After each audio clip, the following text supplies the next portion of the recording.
My sister sabotaged my engagement dinner. I sabotaged her wedding.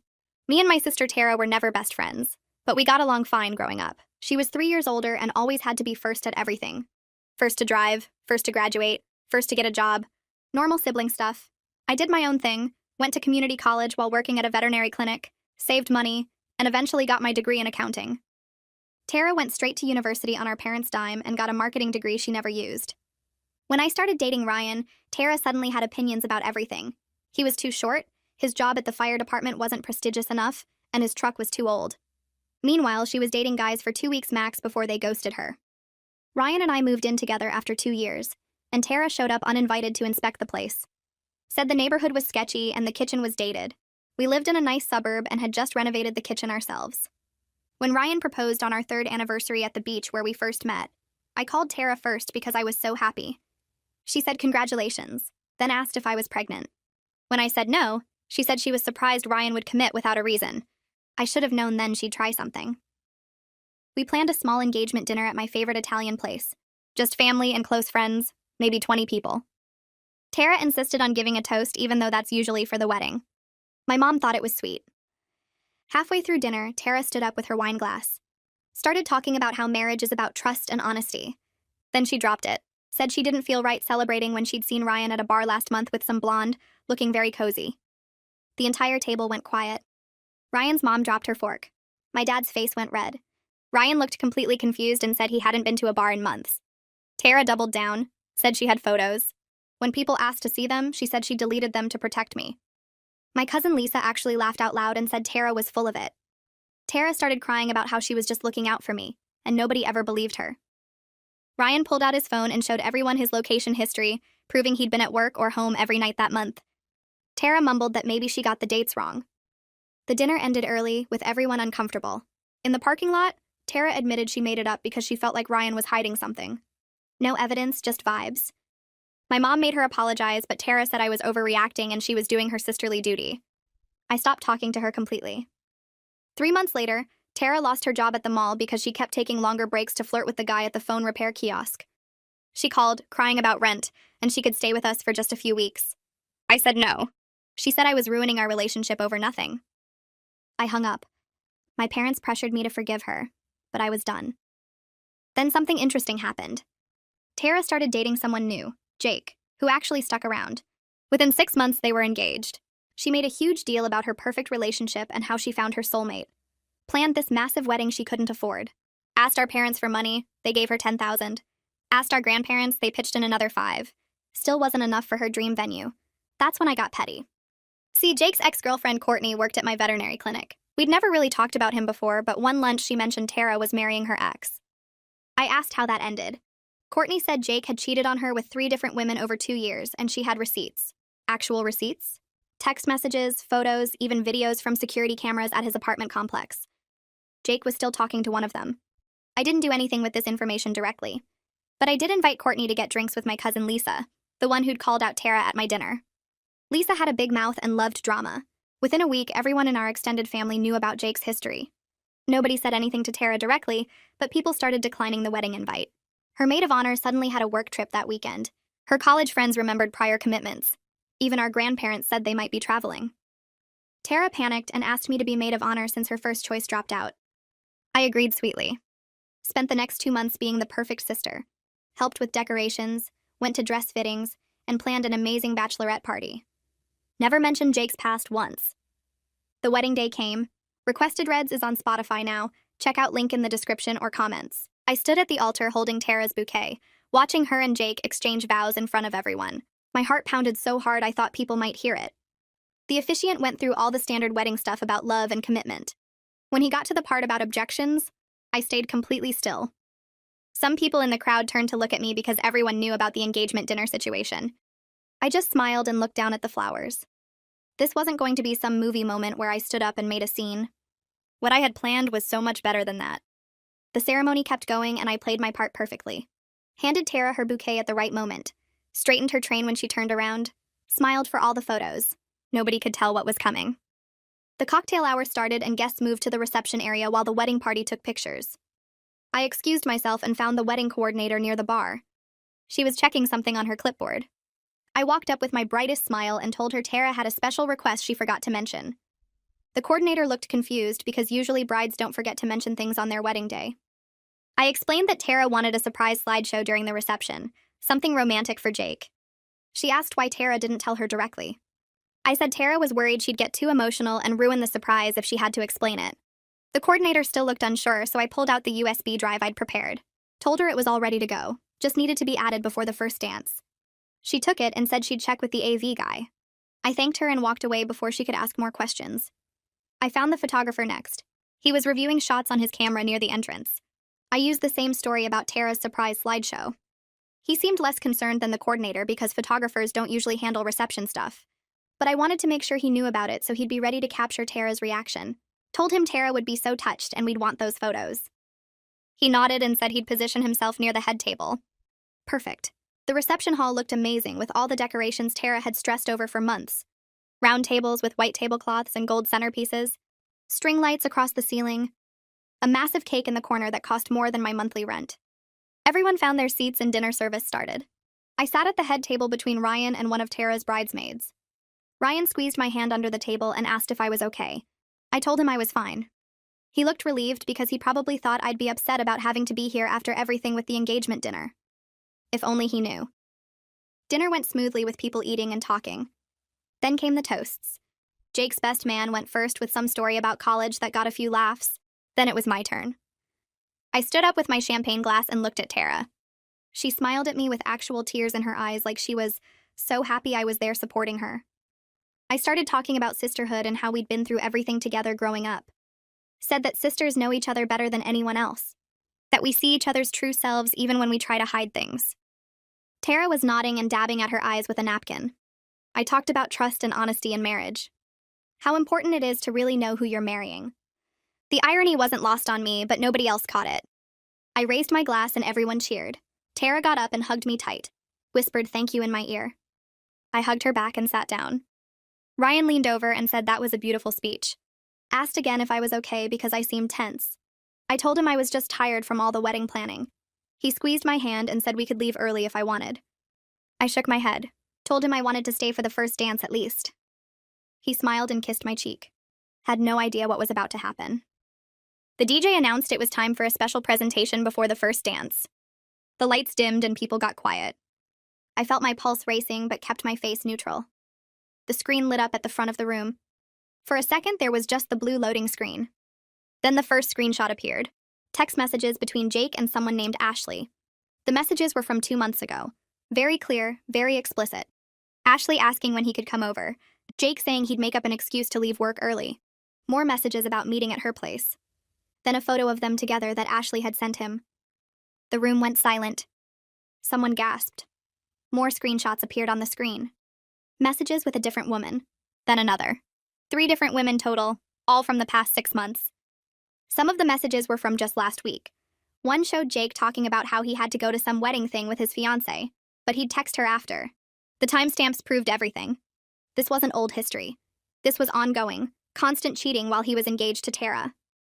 Tara's scream cut through the silence. She stood up so fast her chair fell backward.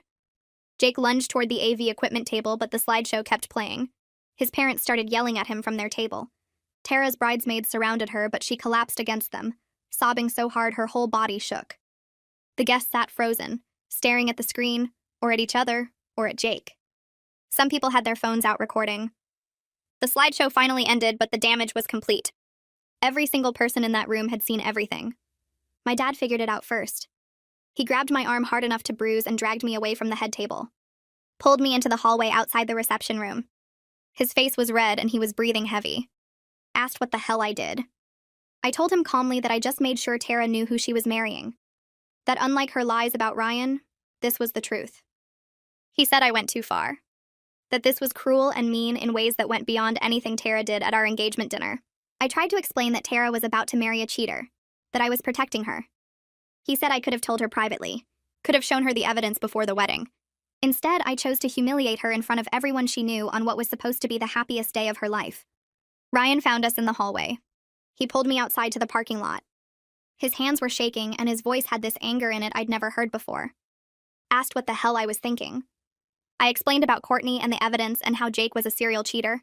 Said I was protecting Tara in a way. Ryan stared at me like he didn't recognize me.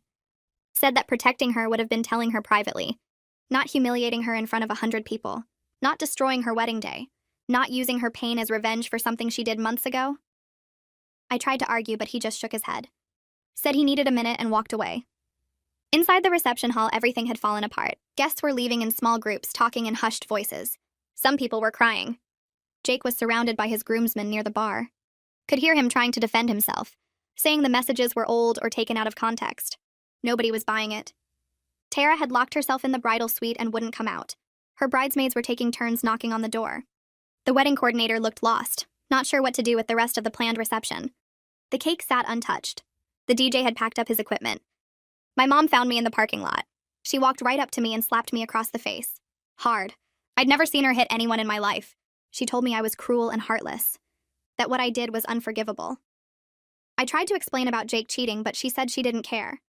Said that even if everything in that slideshow was true, the way I handled it was wrong. That I'd destroyed my sister's wedding out of spite, that I was vindictive and mean and she was ashamed of me. Ryan came back and said we were leaving. We got in his truck and drove home in complete silence. He wouldn't look at me. His jaw was clenched the whole drive. When we got home, he went straight to the guest bedroom. Didn't say goodnight, didn't say anything, just closed the door. I sat alone in the kitchen with all the lights off. My phone kept buzzing with messages. Texts from family members calling me psychotic and evil, saying I destroyed Tara's life over a grudge. That what I did was worse than anything Tara ever did to me. That I was cruel and vindictive and they wanted nothing to do with me. I turned my phone face down but could still hear it buzzing. Expected to feel good about what I did. Expected to feel like I'd evened the score. Instead, I just felt hollow and shaky. Ryan came out of the guest bedroom around 7 in the morning. I hadn't slept at all. He made coffee and sat across from me at the kitchen table. Said he'd been thinking all night about what I did. That it revealed something about my character that scared him. The woman who could plan that level of public humiliation wasn't someone he was sure he wanted to marry. I tried to argue that Tara deserved it after what she did at our engagement dinner. Ryan said 2 wrongs don't make a right. That what Tara did was bad, but what I did was so much worse. She told one lie at a dinner. I destroyed her wedding in front of everyone she knew. He said he needed space to think about our relationship, about whether he could trust someone capable of that kind of revenge. 3 days went by with Ryan sleeping in the guest bedroom and me going through the motions at work like a robot. My phone stayed face down on my desk because every time it buzzed, I knew it was another family member telling me how terrible I was. Then Lisa called during my lunch break and I almost didn't answer. Her voice came through shaky and wet from crying. She told me Courtney was a mess, that she'd been calling Lisa every night saying she felt sick about what happened. Courtney thought I'd use the information to warn Tara privately, maybe pull her aside before the wedding and show her the evidence so she could make her own choice. Instead, I turned it into a public show that destroyed Tara in front of everyone. Lisa said Courtney kept saying she never meant for it to go that way, that she just wanted Tara to know the truth about Jake. Then Lisa started crying harder and said she felt terrible too. Said she knew she had a big mouth and loved drama, but she never thought spreading gossip about Jake would lead to what I did. Now family members were blaming her for her part in everything, saying she helped me destroy Tara's wedding. I tried to tell Lisa it wasn't her fault, that I made my own choices, but she just kept crying and said she had to go.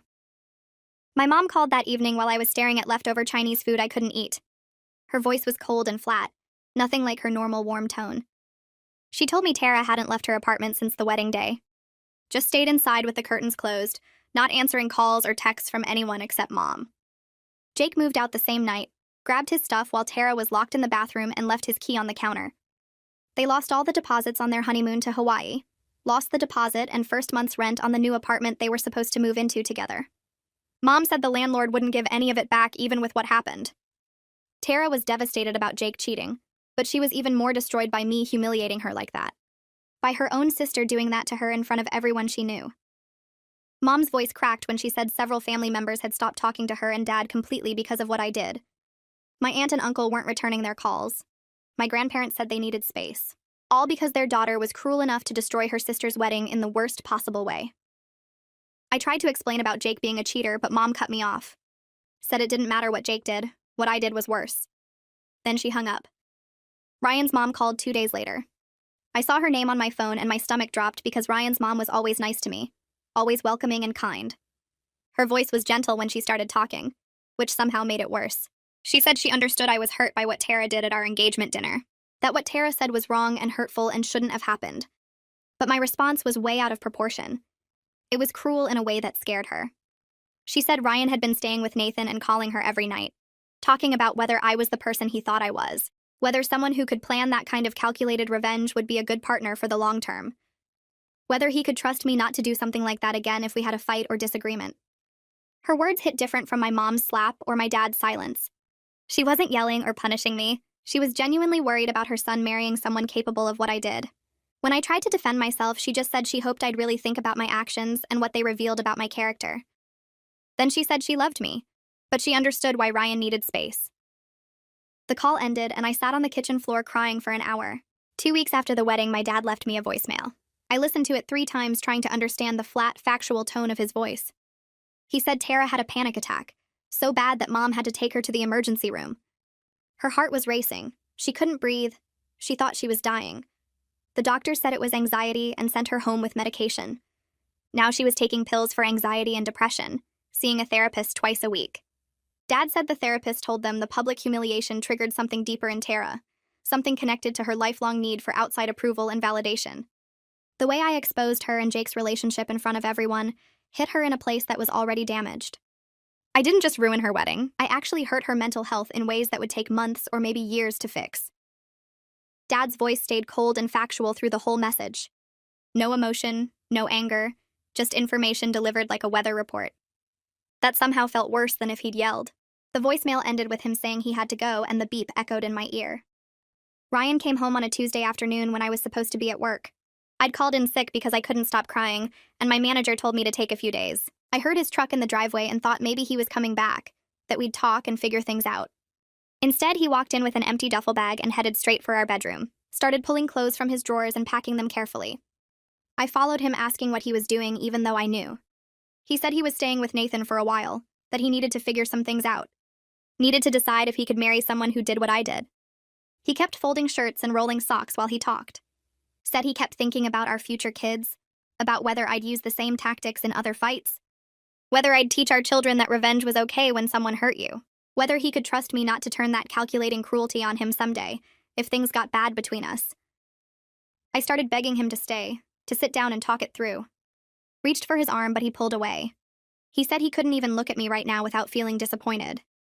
The word disappointed hit harder than if he'd said he was angry or hurt. He zipped up the bag, grabbed his toiletries from the bathroom, and walked out. His truck started up and pulled away, and I stood in our bedroom surrounded by his half-empty drawers. I started calling family members, trying to explain my side.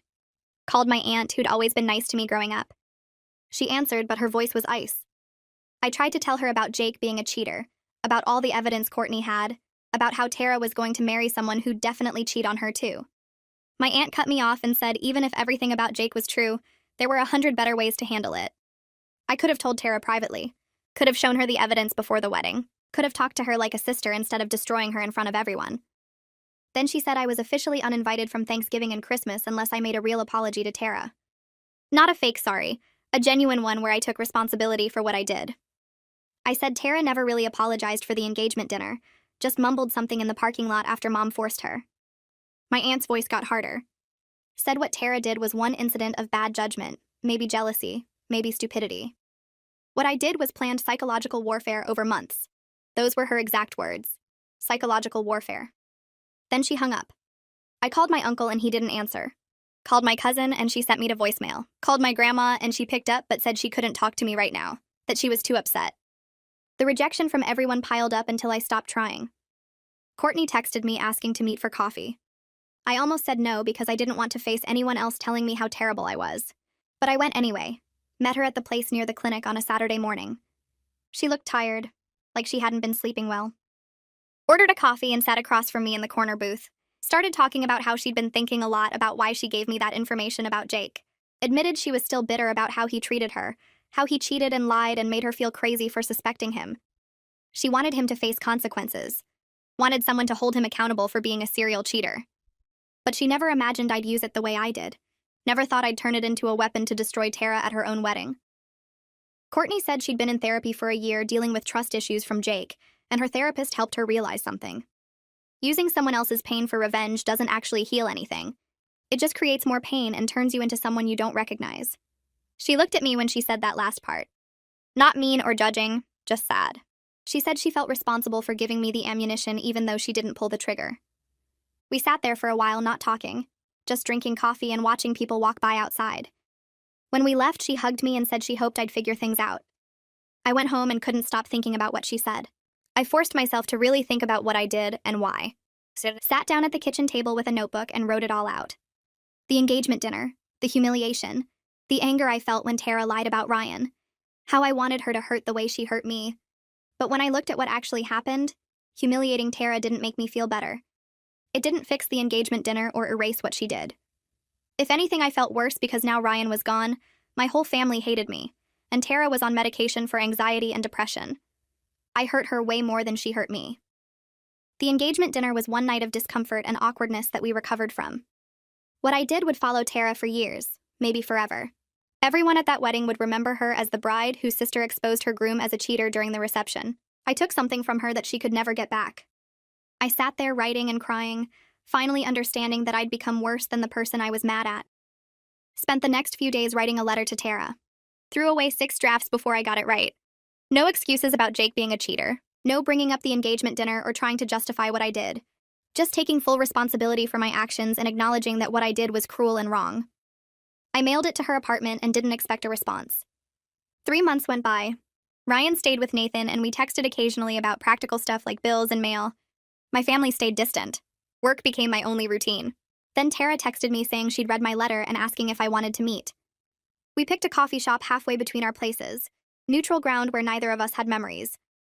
I got there early and watched her walk in. She looked different. Thinner, tired, but also somehow more solid than before. We sat down and for a minute neither of us said anything. Then Tara started talking. Said yes, she was jealous of my relationship with Ryan. Had been for years. Jealous that I seemed to have my life together while she was struggling.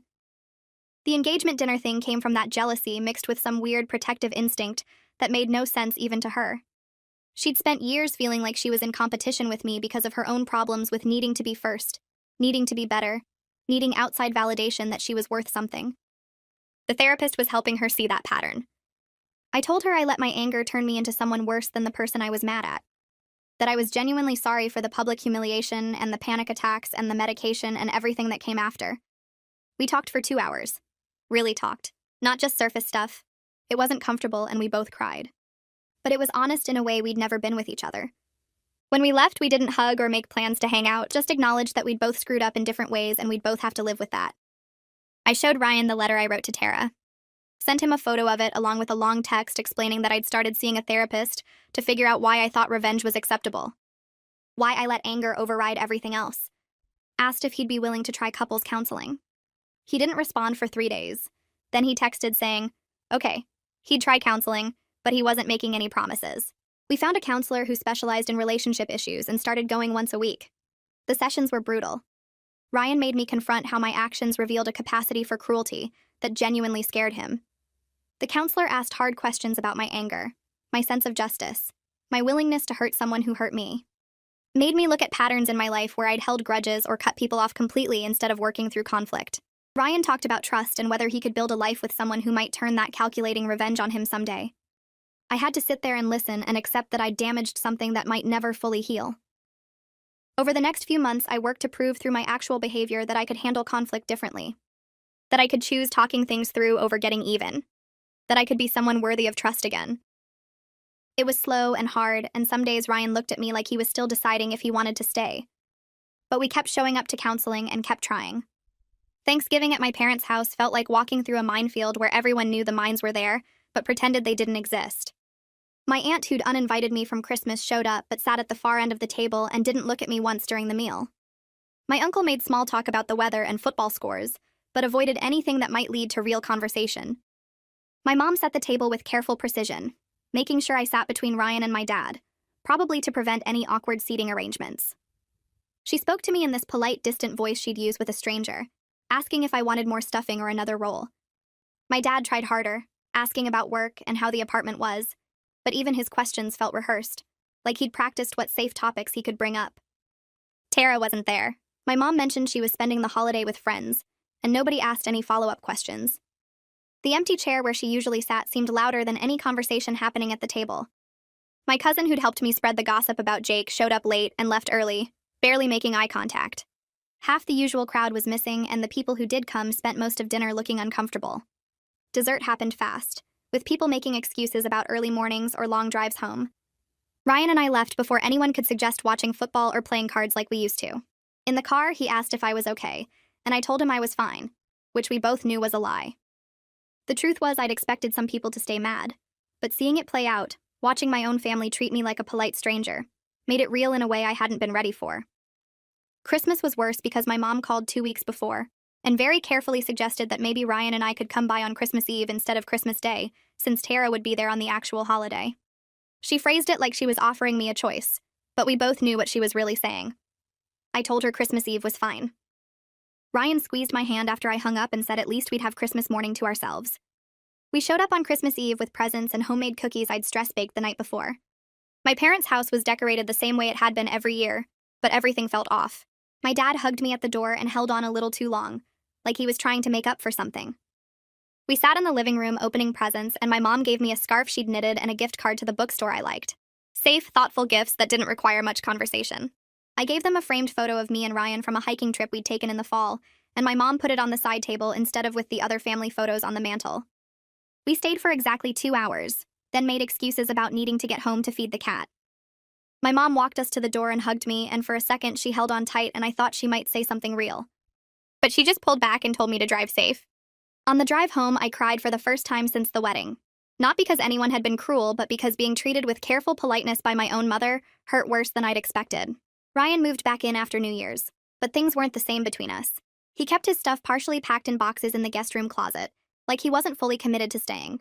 We went to counseling every week, and slowly, he started unpacking one box at a time. But there were moments when I'd catch him watching me with this look that wasn't quite trust, like he was waiting to see if I'd do something vindictive again. We had a fight in March when I got mad at a coworker for taking credit for my project presentation, and I vented to Ryan about wanting to forward the email chain to our boss to prove it was my work. He got quiet and asked if I was planning to humiliate her publicly or if I could just talk to her directly. The question landed like a punch because I heard what he was really asking. I ended up talking to the coworker in private, and we sorted it out, and Ryan relaxed a little after that. But I knew he was watching, waiting to see who I was when I got angry.